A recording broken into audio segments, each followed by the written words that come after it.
Cette politique de tarification a été mise en œuvre par les libéraux en 2018. Celle-ci avait pour objectif de permettre aux établissements universitaires de charger ce qu'ils veulent aux étudiants internationaux. Cette déréglementation des droits de scolarité des étudiants internationaux est venue donner un avantage financier considérable aux établissements anglophones. Pour vous donner une idée, pour vous donner quelques chiffres, entre 2019 et 2022, les universités anglophones ont recueilli à elles seules autour de 282 millions de revenus supplémentaires générés par des droits de scolarité des étudiants internationaux, sur un total de 407 millions pour l'ensemble des établissements universitaires québécois.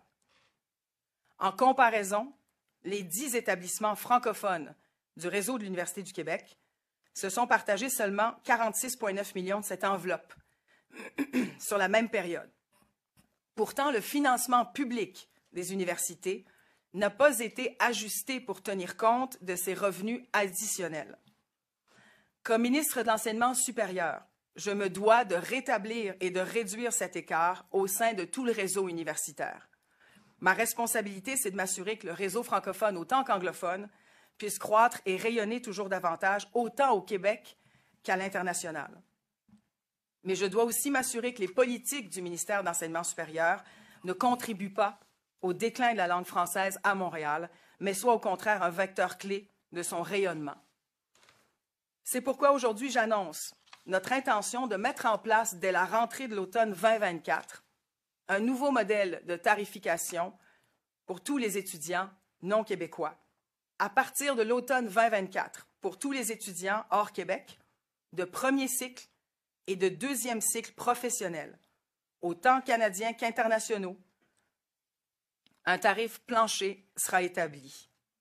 Pour les étudiants canadiens, ils devront payer un tarif plus élevé, équivalent à ce que coûte leur formation au gouvernement du Québec.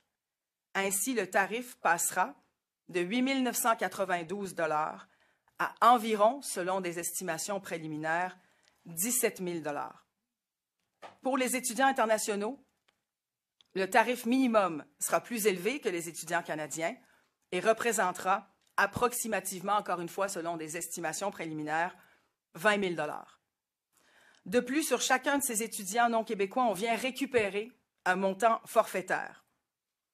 Par ailleurs, il est important de souligner que tous les établissements universitaires vont conserver le droit de charger un montant discrétionnaire à leurs étudiants hors Québec, comme c'est le cas actuellement. Important de mentionner aussi les étudiants visés par des ententes internationales, notamment les Français et les Belges, ne seront pas touchés par cette nouvelle grille. Les étudiants de deuxième cycle pour le volet recherche et le troisième cycle ne seront pas visés par cette mesure non plus. Cette nouvelle grille tarifaire permettra d'atteindre principalement deux objectifs.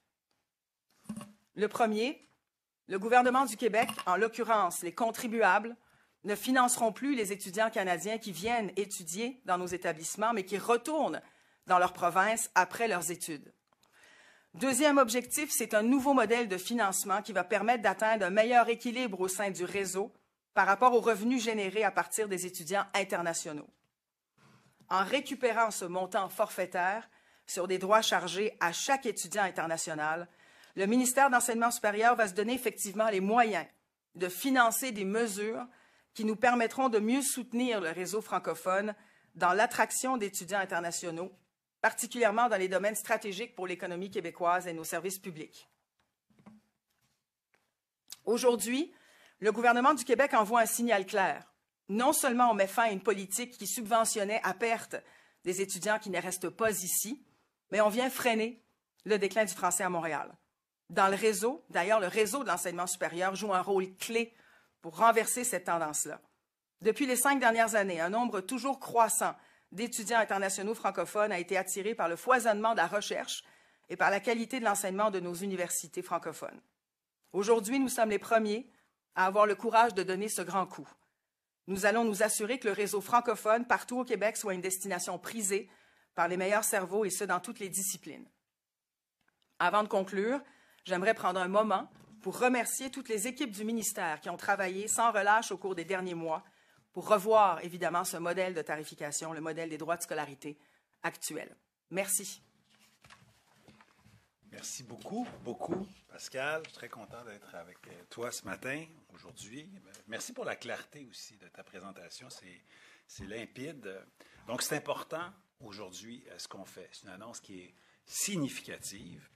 Au gouvernement, on travaille en équipe, puis on travaille dans la continuité pour avoir une cohérence gouvernementale. D'ailleurs, je le rappelle, il y a moins de 2 ans, nous adoptions la loi 96, la loi sur la langue officielle et commune du Québec, le français, loi qui a été pilotée par mon collègue Simon Jolin-Barrette, et ça demeure le socle sur lequel on peut bâtir pour poser d'autres gestes.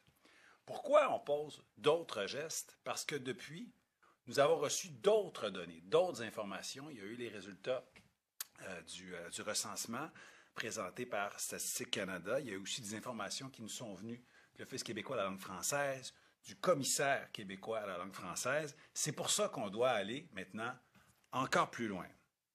Le premier ministre a donné un mandat très clair au groupe d'action pour l'avenir de la langue française que je préside. Nous devons prendre tous les moyens nécessaires pour ralentir, arrêter et inverser le déclin de la langue française. Les 6 ministres, dont ma collègue Pascal Derry, qui forment ce groupe d'action, travaillent très, très fort depuis maintenant 9 mois pour concevoir des actions gouvernementales qui seront fortes et qui doivent faire la différence. Bientôt, nous rendrons ensemble, public, l'ambitieux plan d'action que nous préparons, mais je suis content d'en présenter un élément très important aujourd'hui avec ma collègue, la ministre de l'Enseignement supérieur. C'est important de le rappeler, la langue française, ce n'est pas un frein à l'attraction de talents internationaux. D'ailleurs, on attire quand même un très grand nombre d'étudiants de partout et des gens qui veulent étudier ici en français. On retrouve beaucoup d'étudiants internationaux dans nos universités qui sont situés en région. Et ça, mais ça me réjouit grandement. Ça contribue aussi à notre politique de régionalisation de l'immigration parce que plusieurs de ces étudiants-là deviendront aussi des Québécois ensuite. Cependant, il faut vraiment le reconnaître, il ne faut pas se mettre des lunettes roses. À Montréal, les étudiants canadiens et internationaux sont de plus en plus nombreux, puis ils fréquentent majoritairement nos universités anglophones, des programmes anglophones. Actuellement, ces universités reçoivent des fonds pour accueillir chaque année des milliers d'étudiants canadiens hors Québec qui n'ont pas nécessairement une connaissance du français. Puis au gouvernement, on pense qu'il faut changer la donne, puis on a le courage de le faire. Je pense que ma collègue l'a très bien démontré dans les minutes qui viennent de passer. La proportion importante d'étudiants non francophones a d'ailleurs été identifiée par le tout nouveau commissaire à la langue française comme étant une des causes du déclin de la langue française au Québec. Mais ce n'est pas étonnant. Lorsque des dizaines de milliers de personnes arrivent sur l'île de Montréal sans maîtriser le français, c'est évident que ça peut avoir un effet anglicisant sur la métropole. Il fallait donc corriger le déséquilibre. Les mesures annoncées permettront de récupérer de l'argent, des fonds, qui seront utilisés pour préserver, pour promouvoir, pour valoriser la langue française dans le réseau universitaire, puis pour attirer encore davantage d'étudiants francophones. Le groupe d'action pour l'avenir de la langue française a très bien travaillé et au cours des prochaines semaines, je suis fier de vous dire que d'autres mesures importantes seront annoncées parce qu'au Québec, l'avenir, ça s'écrit puis ça se vit en français. Merci beaucoup.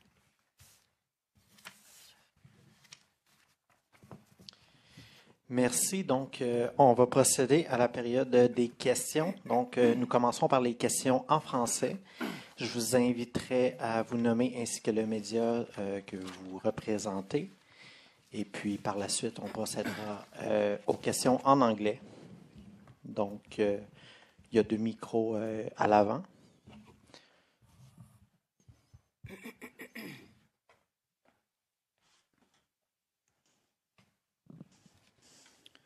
Bonjour, Mme Derry, c'est Kevin Crane de TVA. Avec l'appel du Hamas aujourd'hui, est-ce que ça vous inquiète, la sécurité au cégep et dans les universités aujourd'hui? Écoutez, j'ai dit que je n'allais pas faire de commentaires. J'ai fait une déclaration il y a quelques minutes à peine, justement, pour cette raison-là. Donc, je ne commenterai pas, mais on s'assure évidemment qu'il n'y ait pas de débordement. Comme je l'ai dit, mon collègue François Bonnardel suit la situation de très près. On prend ça très, très au sérieux. Les manifestations ne sont pas interdites, mais évidemment, on ne veut pas de débordement puis on ne veut pas d'incitation à la haine. Je vais me limiter à ces commentaires-là. Merci, Kevin. Bonjour, Raphaël Drouin de Radio-Canada. Vous dites que c'est pour tous les Canadiens hors Québec. Qu'en est-il des Franco-Canadiens? Est-ce qu'ils vont avoir une exemption ou est-ce qu'ils vont devoir payer cette même hausse que, par exemple, des Canadiens anglophones qui viennent ici au Québec? Alors, c'est une très, très bonne question. Effectivement, ça concerne les étudiants canadiens hors Québec. On parle ici des étudiants canadiens anglophones qui viennent ici étudier et qui quittent après leur formation et qui bénéficient justement de tarifs privilégiés. Concernant les étudiants franco-canadiens, évidemment, ils seront toujours très, très bien accueillis dans nos établissements francophones. On va agir dans ce sens-là. Éventuellement, on va leur accorder les exemptions nécessaires. Mais je vous dirais que déjà dans la loi 14, il y a déjà des modalités à cet effet. Donc, des programmes actuellement qui ne sont pas offerts ailleurs au pays, qui sont offerts uniquement au Québec. On accueille déjà ces Franco-Canadiens dans nos établissements. C'est le cas déjà dans certains programmes. Mais évidemment, c'est ce qu'on considère actuellement. On va agir en ce sens. On donnera probablement davantage d'exemptions pour les accueillir dans nos établissements francophones. Peut-être une question aussi pour mes collègues en Estrie. Qu'est-ce que vous répondez à l'Université Bishop qui dit que ça va être catastrophique, une annonce comme ça, pour eux qui reçoivent environ 30 % d'étudiants qui viennent de l'extérieur du Québec, mais au Canada? On est très, très sensible à la situation de Bishop. Évidemment, mettre fin à une politique publique qui est là depuis longtemps et qui coûte évidemment plus de 100 millions de dollars aux contribuables. Je dois faire la politique publique pour tout le monde. C'est-à-dire, je ne peux pas mettre fin à une politique uniquement pour un établissement plutôt qu'un autre. Donc, on va arrêter de financer à la hauteur de ce que ça coûte au gouvernement du Québec les étudiants canadiens qui, évidemment, étudient ici et qui quittent après. Cependant, je suis très sensible à la situation de Bishop. L'Université Bishop est en région, a des particularités bien spécifiques, c'est-à-dire c'est une université en région, c'est une université beaucoup plus petite aussi, et ils reçoivent en effet beaucoup d'étudiants canadiens. J'ai parlé au recteur, à M. Lebel, à quelques reprises déjà, à 2 reprises pour être plus spécifique au cours des derniers jours. On va s'asseoir, on va regarder, voir quelles sont les possibilités, mais c'est clair qu'on est très sensible et très sensible aux enjeux de l'Université de Bishop dans cette région-là. Merci. Merci à vous. Est-ce qu'il y aurait une autre question en français? Oui. Diana Gonzalez de Radio-Canada aussi. Pouvez-vous nous donner un exemple de comment ces étudiants internationaux ou même canadiens anglophones contribuent au déclin de la langue française?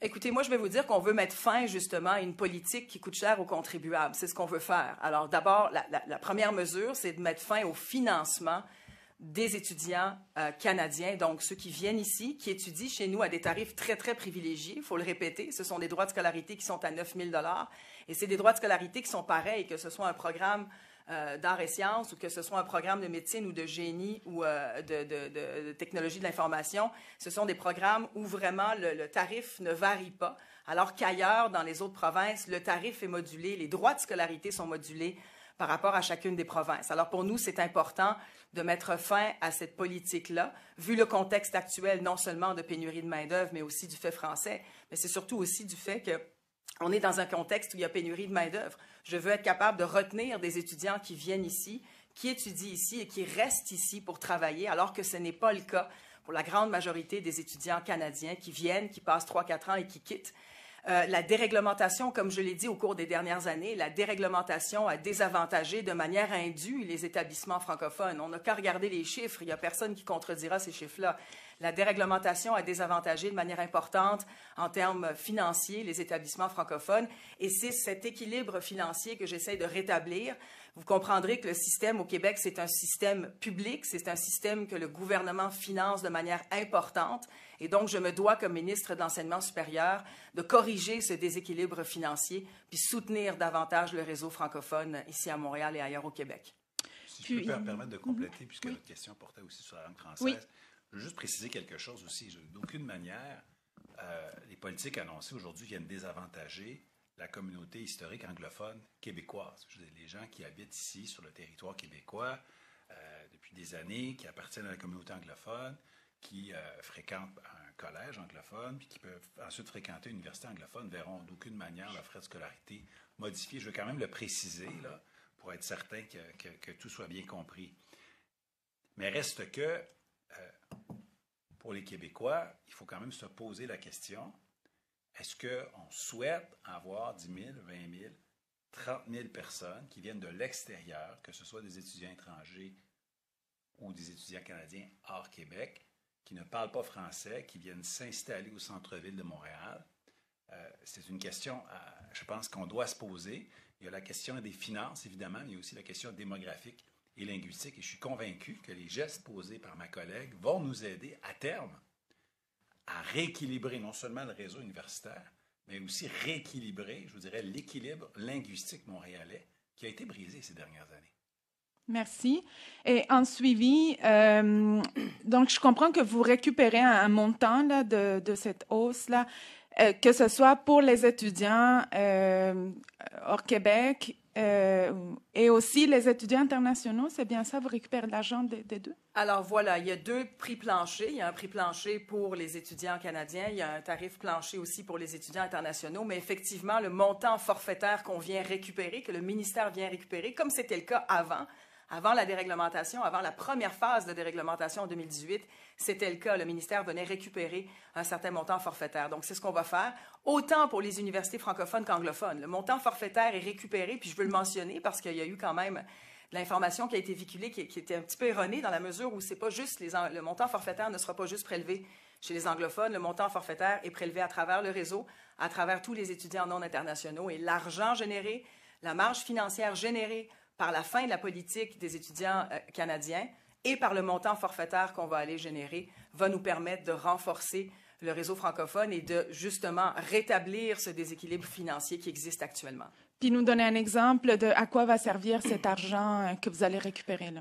Oui, bien, il y a une série de mesures auxquelles on pense. Et effectivement, c'est pour soutenir davantage le réseau francophone, c'est pour accueillir davantage d'étudiants internationaux francophones, probablement d'aller augmenter le nombre d'exemptions qu'on accorde aux universités actuellement. Il y a plusieurs mesures sur lesquelles on planche. Je ne déclinerai pas chacune des mesures, on y travaille, mais il y a quand même une série de mesures sur lesquelles on planche actuellement pour être capable de renforcer le réseau francophone. Ça passe notamment par des exemptions, ça passe aussi probablement aussi par des ententes internationales qu'on va éventuellement renouveler ou renégocier. Mais c'est le genre de mesures qu'on va mettre de l'avant pour renforcer le réseau francophone. Merci. Bonjour, Ariane Kroll de La Presse.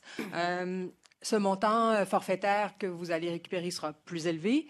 Quel est le niveau, qu'est-ce que vous avez pensé aller chercher par session ou par année de plus qui sera disponible pour être distribué dans les autres universités? Écoutez, Jean, je ne déclinerai pas. Il y a vraiment des estimations préliminaires. Donc, il y a un montant forfaitaire qui va être récupéré sur le tarif plancher.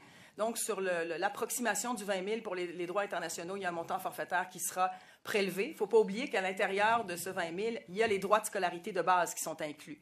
Donc, le 2881 qui est déjà là comme droit de scolarité, il faut le garder en tête. On va aller chercher un montant forfaitaire sur ce prix plancher-là.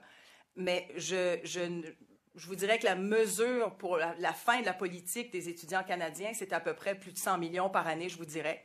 Il y a quelques millions qu'on va aller récupérer sur les frais et les revenus générés par les étudiants internationaux. Donc, je ne vous donnerai pas un chiffre précis parce qu'on est encore à des estimations quand même préliminaires, puis je ne veux pas induire personne en erreur, mais on va quand même aller chercher minimalement plus de 110 millions de dollars pour le réinvestir dans le réseau francophone par la suite. Tout ça en montant les frais pour les étudiants anglophones de l'extérieur du Québec puis du Canada à un niveau qui va être quand même plus dissuasif. Est-ce que vos projections sont faites sur les inscriptions actuelles, les niveaux de... Alors, les projections, en fait, la raison pour laquelle on augmente le droit de scolarité qui passe de 8 992 à approximativement 17 000, c'est ce que ça coûte au gouvernement du Québec actuellement en moyenne. Un étudiant CNRQ, donc un étudiant canadien qui vient étudier chez nous, ça coûte en moyenne à peu près ça, 16-17 000 $. Donc, on veut récupérer cet argent-là. On veut arrêter de financer au net les étudiants canadiens hors Québec. Donc, ça, c'est une partie du financement qu'on va récupérer. Et avec le montant forfaitaire sur les étudiants internationaux, on va également récupérer une marge financière à ce niveau-là. Et les deux vont nous permettre d'aller récupérer une marge financière assez substantielle pour soutenir le réseau francophone davantage. OK. Est-ce qu'on peut prendre pour acquis que la différence entre presque 10 000 actuellement et 17 000 ou 20 000, ça, vous le récupérez au complet plus que vous récupériez déjà? Bon, on va récupérer au complet ce qu'on investit pour les Canadiens. Ça veut dire on récupère vraiment ce que ça nous coûte au gouvernement du Québec. C'est à peu près 110 millions. C'est ce qu'on va récupérer. Pour les étudiants internationaux, c'est un montant forfaitaire qu'on va aller chercher. Mais le montant forfaitaire comme tel, je ne l'établirai pas tout de suite. Il y a quand même encore des approximations. Mais ce sont des montants forfaitaires qui vont être récupérés sur les tarifs planchers. Parce que les universités, comme je le mentionnais dans l'allocution tantôt, les universités vont quand même conserver le droit d'aller chercher des revenus additionnels encore, comme ils le font actuellement dans la déréglementation. Ils vont pouvoir aller charger un montant discrétionnaire pour être capable justement d'aller chercher des revenus additionnels. Nathan Trottier-Lefebvre avec l'Université Concordia. Je veux juste m'assurer, vous aviez déjà parlé de ça un peu, mais est-ce que la hausse de frais scolaires seront appliquées aux universités anglophones seulement ou francophones également?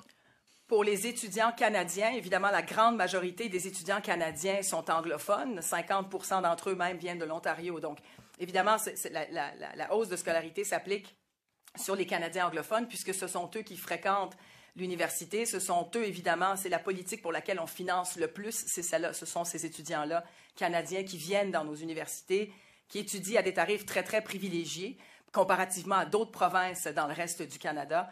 Et donc, ça s'applique à eux. Le montant forfaitaire qu'on va aller récupérer sur les étudiants internationaux, ça s'adresse aux deux. Ça s'adresse à tout le réseau universitaire, autant anglophone que francophone. Merci. Donc, on passerait aux questions en anglais.